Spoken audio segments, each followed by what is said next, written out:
Bonjour les frères et sœurs, et nous continuons ce matin l'étude du chapitre 11 de l'Évangile de Marc. Notre bon Père du ciel.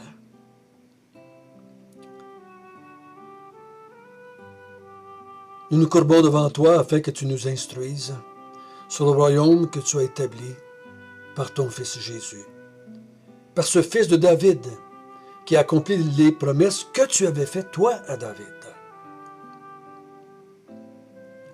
Et nous voulons bien comprendre le genre de royaume qu'il est en train d'établir. Parce que nous disons que nous en faisons partie. Donc il faut bien évaluer si le royaume que nous proclamons est bien le royaume qui a été établi. Donc conduis-nous, aide-nous par ton Esprit Saint à saisir les vérités du royaume de Dieu.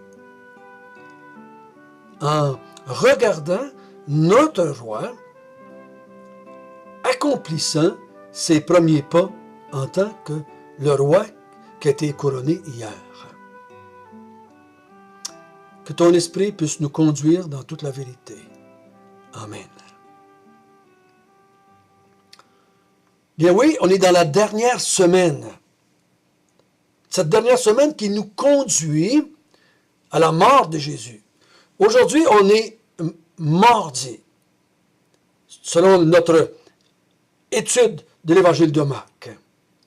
Le lendemain du couronnement, qui était lundi, donc on est mardi. Que se passe-t-il ce mardi-là? Jésus avait été identifié la veille à Jéricho comme étant le fils de David, identifié par Bartimée l'aveugle. Jésus est d'accord avec la proclamation qu'il fait pour démontrer qu'il est le fils de David, celui qui devait venir établir le royaume de Dieu. Il fait le miracle pour démontrer qu'il approuve la foi de Timée. Cette foi qu'il a que Jésus est le fils de David. Ensuite, on a vu son couronnement. Jésus descend du mont des Oliviers et il descend assis sur un ânon. Et c'est le peuple, le petit peuple, moi j'appelle ça le peuple des pauvres, le peuple des indigents en partie, le peuple de ses disciples qui le suivent depuis plusieurs jours, plusieurs semaines, peut-être plusieurs années, quelques-uns d'entre eux autres qui sont là et qui suivent le ministère de Jésus. C'est eux que lui veut avoir comme sujet. Ce n'est pas les autorités religieuses ou politiques. Et c'était ces petites gens du peuple, c'est eux autres, finalement, qui le couronnent roi. Et on a vu hier que quand le couronnement était fini, au lieu de s'en aller au palais royal, à la maison de David, son père, il s'en va à la maison, au temple, à la maison de son père spirituel, Dieu. Mais on a vu à la fin, au verset 11, que la journée était avancée, qu'il était déjà tard, donc il retourne à Béthanie avec les 12. Et là, quand on arrive au verset 12, c'est le lendemain. Lisons ensemble notre texte, si vous voulez bien, à partir du verset 12, et nous allons lire jusqu'au verset 26. C'est un long passage. Je ne sais pas si on va avoir le temps de tout le voir. Mais ça va tout ensemble, je crois. Le lendemain, après qu'ils furent sortis de Béthanie, Jésus eut faim. Apercevant de loin un figuier qui avait des feuilles, il alla voir s'il se trouvait quelque chose. Et s'étant approché, il ne trouva que des feuilles, car ce n'était pas la saison des figues. Prenant alors la parole, il lui dit que jamais personne ne mange de ton fruit, et ses disciples l'entendirent. Ils allèrent à Jérusalem, et Jésus entra dans le temple. Il se mit à chasser ceux qui vendaient et ceux qui achetaient dans le temple, et renversa les tables des changeurs et les sièges des vendeurs et de pigeons. Et il ne laissait personne transporter aucun objet à travers le temple. Il enseignait et disait, « N'est-il pas écrit, ma maison sera appelée une maison de prière pour toutes les nations? Mais vous en avez fait une caverne de voleurs. » Les principaux sacrificateurs et les scribes l'ayant entendu cherchèrent les moyens de le faire périr, car ils le craignaient. parce que toute la foule était frappée de sa doctrine. Quand le soir fut venu, Jésus sortit de la ville. Le matin, en passant, les disciples vinrent le figuier séché jusqu'aux racines. Pierre, se rappelant ce qui s'était passé, dit à Jésus, « Rabbi, regarde, le figuier que tu as maudit a séché. » Jésus prit la parole et leur dit, « Ayez foi en Dieu. Je vous le dis en vérité, si quelqu'un dit à cette montagne, ôte-toi de là et jette-toi dans la mer, et s'il ne doute point en son cœur, mais qui croit ce qu'il dit arrive, il le verra s'accomplir. C'est pourquoi je vous dis, tout ce que vous demanderez en priant, croyez que vous l'avez reçu, et vous le verrez s'accomplir. Et lorsque vous êtes debout faisant vos prières, si vous avez quelque chose contre quelqu'un, pardonnez, afin que votre Père qui est dans les cieux vous pardonne aussi vos offenses.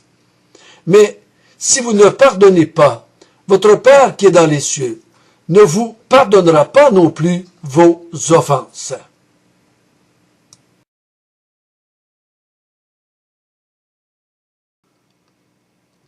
C'est un long texte. Et je peux vous dire que il y a différentes interprétations sur ce texte-là, surtout par rapport au figuier. On va essayer de le voir de façon simple. Et si vous avez une autre opinion que moi, c'est correct. Il y a depuis 2000 ans que les gens ne sont pas tous d'accord sur qu'est-ce qui se passe. Donc, le lendemain est un mardi. Et on a ensuite, au verset 20, le matin, donc on est le mercredi. Cet événement se passe sur 2 jours, ce qu'on vient de lire. La première journée, il y a la malédiction sur le figuier et le temple. Et le lendemain, l'explication que le figuier a été maudit et qui a séché. Beaucoup se demandent, est-ce qu'il y a un rapport entre les deux? Est-ce que figuier devient une leçon de choses pour le temple, pour les Juifs? Je crois que oui. Je crois que oui. Jésus, ce qui le stimule premièrement au verset 12, ce qui le stimule premièrement, c'est sa faim. Il quitte Béthanie. Je pense pas, en tout cas le texte ne nous laisse pas voir cela. Je pense pas qu'il est parti de Béthanie en se disant, je m'en vais à Jérusalem, je m'en vais nettoyer le temple, et donc en passant, je vais faire quelque chose pour qu'ils comprennent. Pas sûr. Pas sûr. En tout cas, le texte ne nous laisse pas aller dans cette direction-là. Mais le lendemain, le mardi, Jésus se lève, il est à Béthanie, et il part vers Jérusalem, et il a faim. Donc, apercevant de loin un figuier qui avait des feuilles. Donc, il voit de loin un arbre, un figuier, il le reconnaît à son apparence, à la portée de ses feuilles, de ses branches, il reconnaît que c'est un figuier. Et il y a des feuilles dans ce figuier-là. Donc, il dit, vu que j'ai faim, je vais aller vers ce figuier-là, et il s'en approche dans le but de manger quelques figues. Mais il ne trouve que des feuilles, car ce n'est pas la saison des figues. Donc ici, est-ce que Jésus était un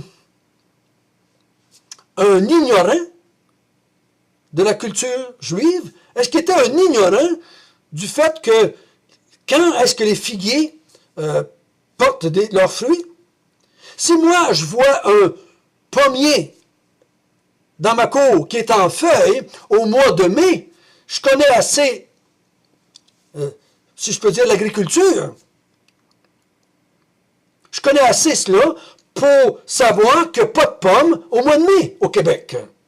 Ça va aller plutôt au mois de juillet, fin juillet pour les premières pommes, si je veux les manger à maturité. Si je suis prêt à en manger quelques-unes qui ne sont pas encore tout à fait rendues à maturité, mais ça se peut que vers la fin juin, début juillet, j'ai des petites pommes dans mon arbre.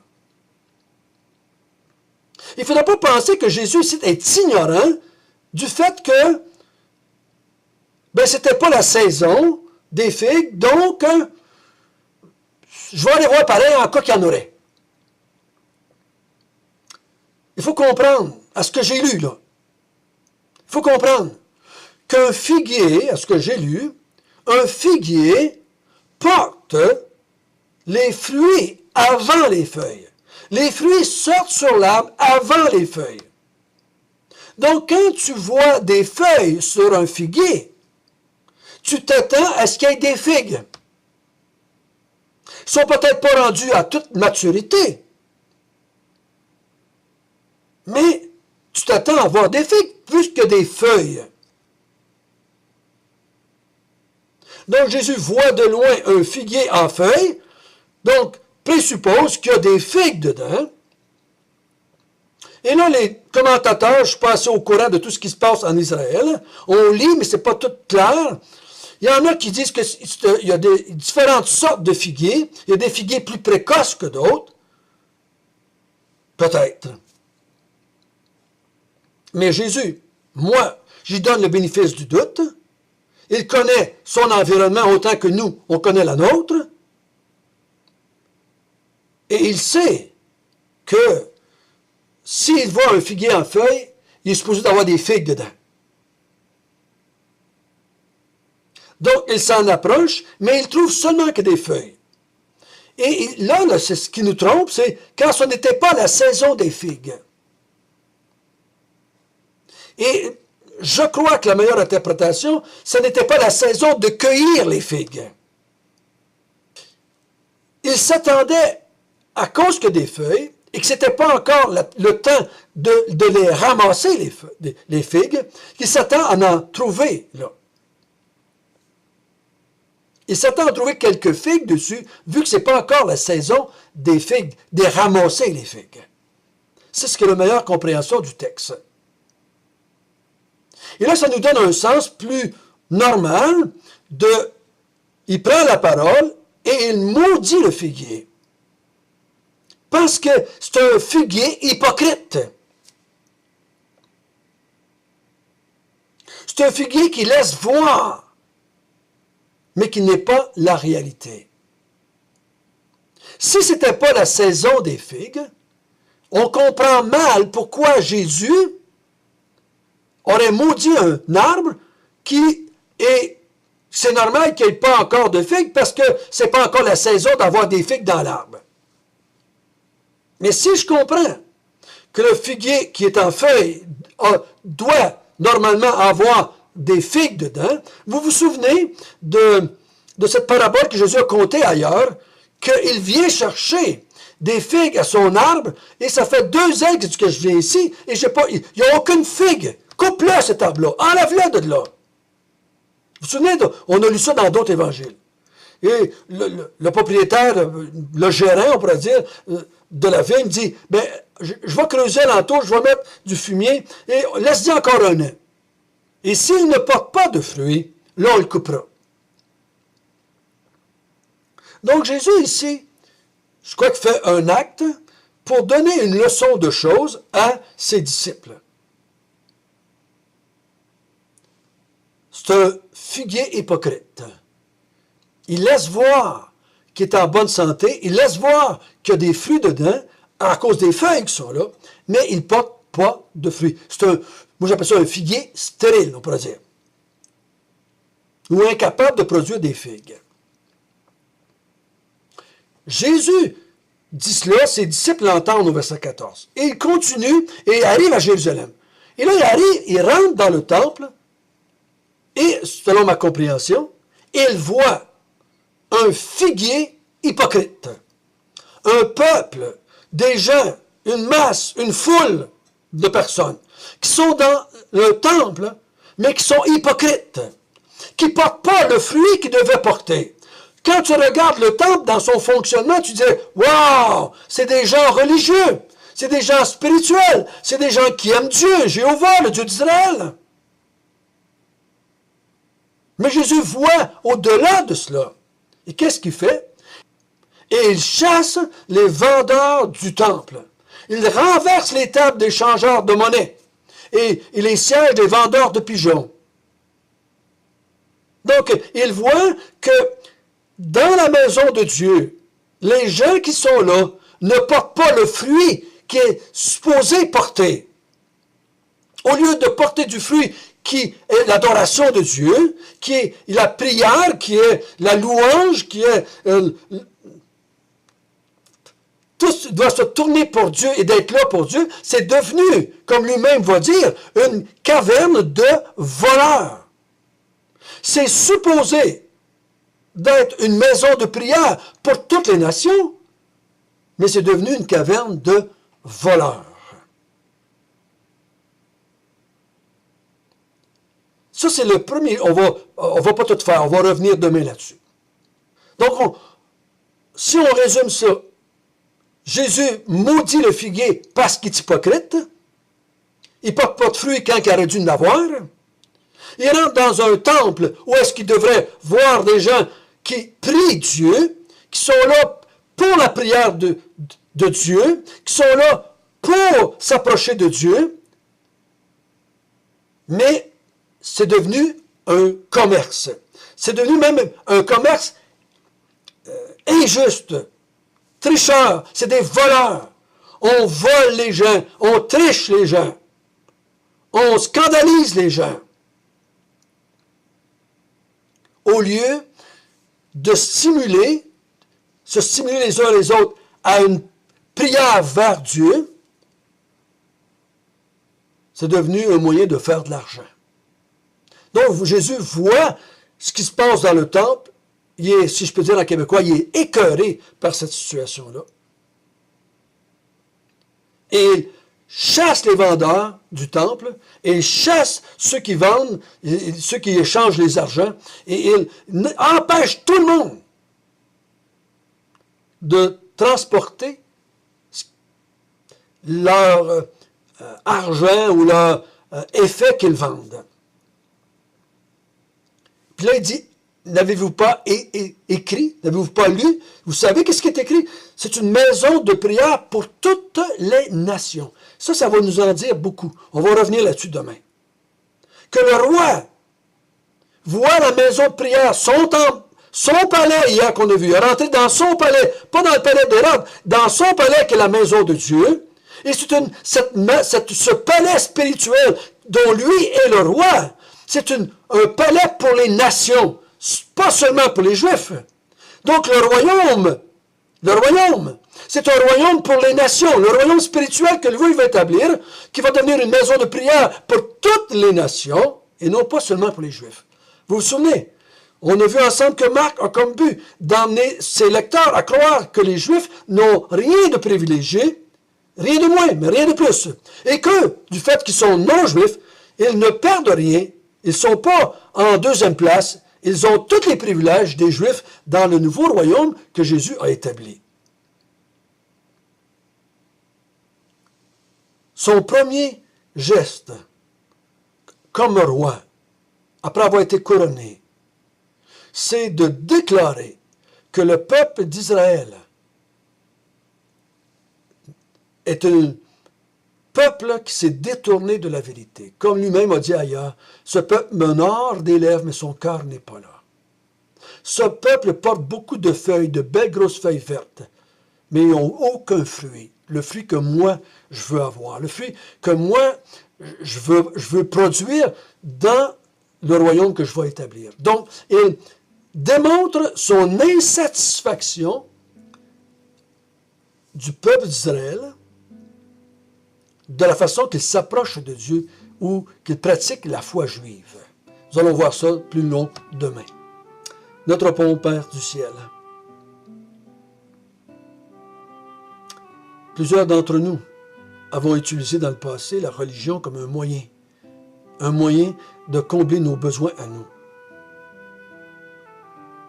Un besoin physique, un besoin financier, un besoin de consolation, un besoin de tout ça. On était là pour nous. Et Jésus est en désaccord. On va au temple pour Dieu. C'est une maison de prière et non pas une maison qui ressemblerait à un magasin quelconque. Dirige-nous à comprendre cela. Et cela, nous te demandons qu'on puisse accepter le genre de royaume que tu veux établir pour toutes les nations.